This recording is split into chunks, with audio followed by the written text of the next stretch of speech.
Hi everyone, my name is Emily and I'm the young adult librarian at the Rock Island Public Library, and today I have a book for you that is nonfiction, and it's one of my favorite books to book talk this time of year, and that is The Borden Murders. This is Lizzie Borden and the Trial of the Century by Sarah Miller. And the reason I talk about this book in August is because this is something that took place in August, specifically August 4th, 1892. And it was on this day that Lizzie Borden was at home with her father and stepmother, and the maid was upstairs. And what they discovered, Lizzie was quick to alert nearby neighbors. First, the maid heard Lizzie calling for help, and she came downstairs. And they found Andrew Borden had been murdered in the sitting room. And his head had basically been, you can see photos of this, there wasn't much left. And he probably died in his sleep, but he'd been killed brutally with an axe. And so Lizzie, tells the maid, I found father like this, go and get some help. So, the maid, she was Bridget, she goes and gets a neighbor, and Bridget, the maid, and the neighbor, I'm gonna totally forget her name. Mrs. Churchill. And Mrs. Churchill and Bridget, they come in, and obviously this is a horrible scene. This is a terrible, terrible, violent murder. But it's about to get worse because Lizzie mentions, Bridget, my stepmom, she had a doctor's appointment, I think, this morning. I think I heard her come in. Could you go upstairs and check on her? And so Bridget, Mrs. Churchill, they go upstairs. And in the guest room, they find the body of Mrs. Borden.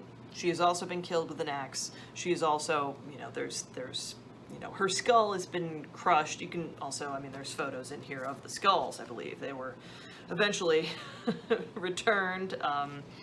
For a while there, they were, I believe, held as evidence because, there were some, you could see, obviously, from the state of the victims that, they'd been murdered with an axe. But there was hope that, okay, maybe we could tell something from this.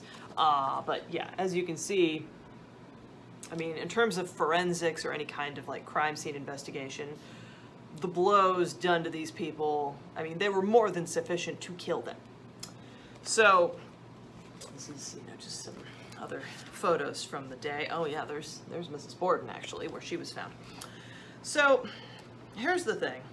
We know the name Lizzie Borden, or she is sort of a figure in American history because a lot of people think she killed her father and stepmother, to the point that there is a rhyme that goes, Lizzie Borden took an axe and gave her mother 40 whacks. When she saw what she had done, she gave her father 41. Now, she didn't actually whack either of them quite that much, but it was a lot, and it is debatable whether or not she actually did it, because from the beginning, the police, they didn't really like Lizzie. Specifically, they didn't like her reaction to the situation. There was, even from, the day it happened, from her discovering the bodies to police arriving very quickly, there wasn't a lot of turnaround time. But what one of the investigating officers decided was, I don't think this woman, she's not crying enough. She's not upset enough. This bothered at least one person on the police force, and right away that was kind of enough to make her a suspect. And I get it, she had the opportunity, she had the motive, but the fact that the police from the beginning sort of looked at her and decided this might be our person, well, that's not great in terms of investigation. If an investigation starts with that, it's always going to be biased. And to be fair, Lizzie's uncle, I believe his name was John Morse, he was also visiting. Yeah, Uncle John Vinicum Morse.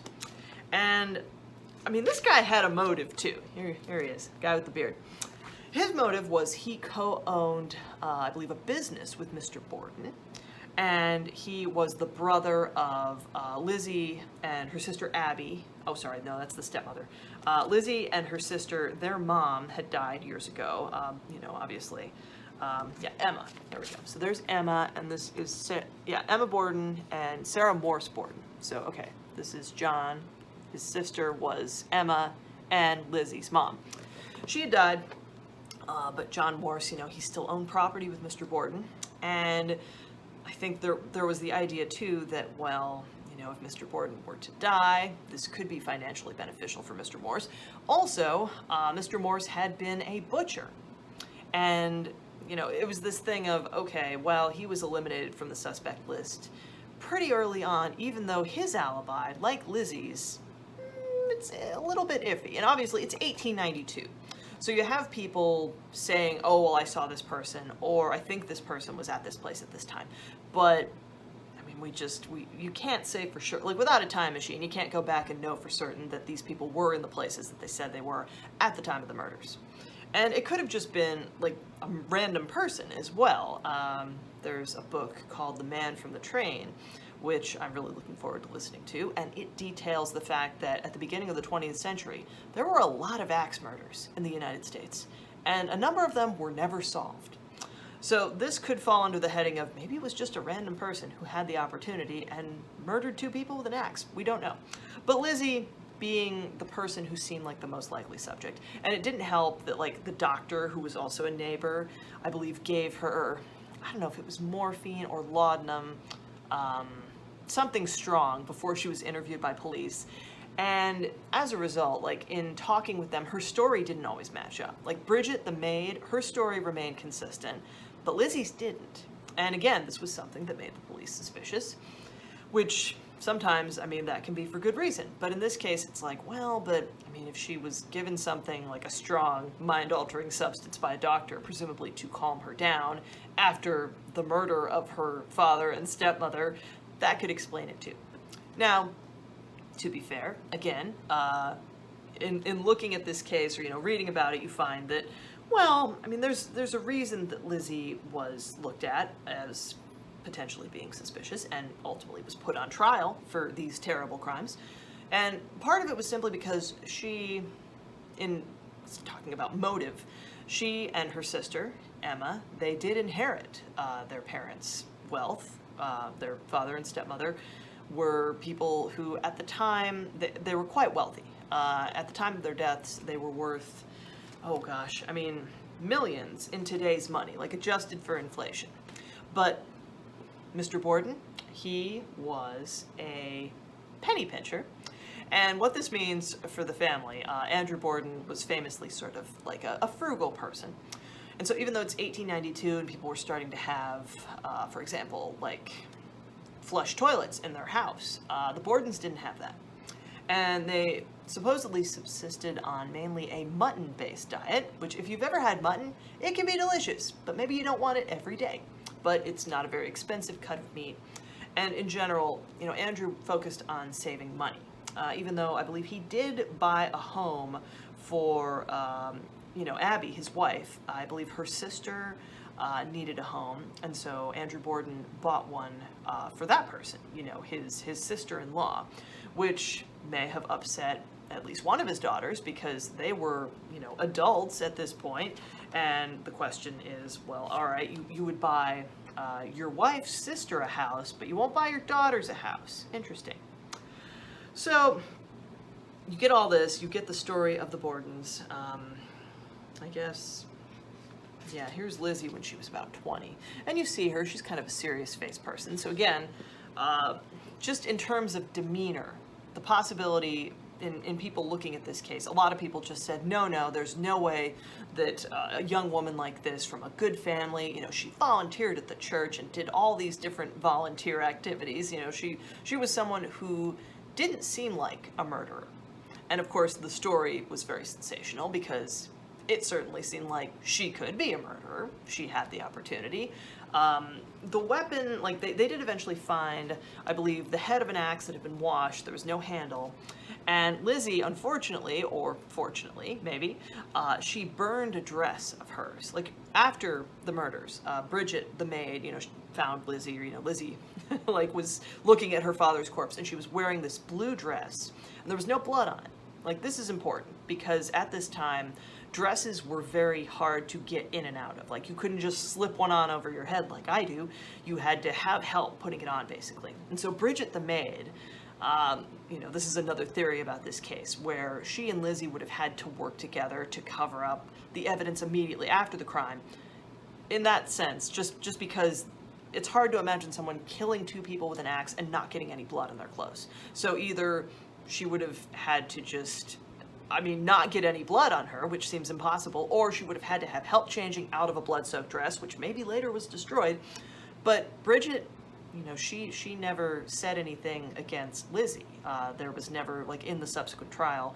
Bridget eventually, left the family, which, fair. After your employer and his wife have been murdered, that's understandable. But she, at the trial, just told her story of what happened. She was upstairs trying to take a nap. She heard Lizzie calling for help, came downstairs, the body discovery begins. So, at the trial, I will tell you, spoiler alert, Lizzie is found not guilty, but she spent the rest of her life living under the shadow of this. Because a lot of people thought, okay, if she's not guilty, who did this? Who could have done such a terrible thing? And, again, Lizzie was someone who, she and her sister, after this trial, they bought a house, they lived together for a while. But eventually her sister Emma did leave and said something to the effect of, I only left when the situation became intolerable. She couldn't live with her younger sister anymore. Eventually Emma died, and Lizzie, she passed away too, but she lived in this town for the rest of her life. And Fall River, Massachusetts was the place where they lived.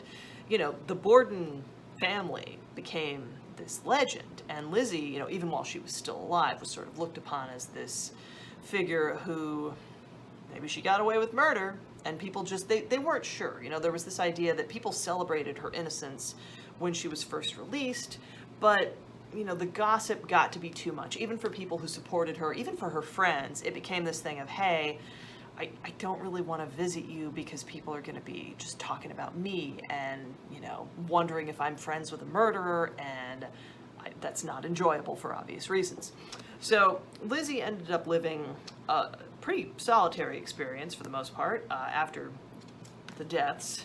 And, the murders, they've never been solved. Nobody knows who did this, or, there's no definitive proof that, yes, this person definitely did it, because, at the time, physical evidence was such that, they couldn't, do DNA testing. And, by the way, the axe had been washed, and there was no handle. So that's another thing where, even if they tried to look for fingerprints, well, there wasn't anything to fingerprint.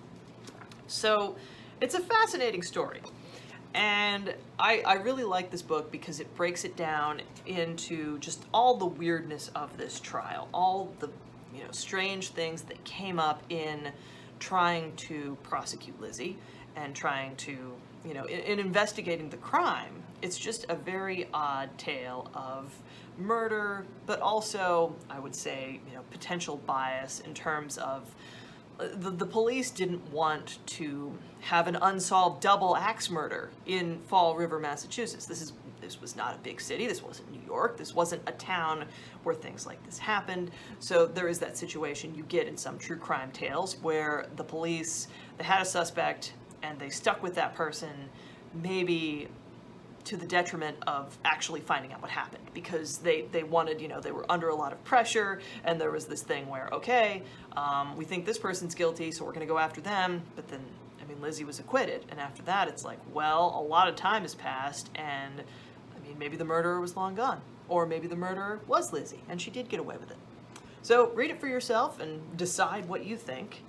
It's a really just a fascinating, gory story, because, it's two people got murdered with an axe. But also, there's all these theories, in modern times, if you watch the BuzzFeed Unsolved episode where they stay in the Borden house, which is now a bed and breakfast, that's a lot of fun. And, they get into different theories where maybe it was Mr. Morse, or maybe Lizzie and Bridget were in a romantic relationship, and that's why they decided to work together to kill the Bordens, etc., etc. There's a lot of theories where, Lizzie did it, or she had help, or she worked alone. But again, nothing quite makes sense. There's nothing that offers a truly satisfying explanation. There's just, with every theory, there's something missing, or there's something that, is strange enough that you can see why this case remains unsolved. So check it out. And thank you for watching. I will see you again soon.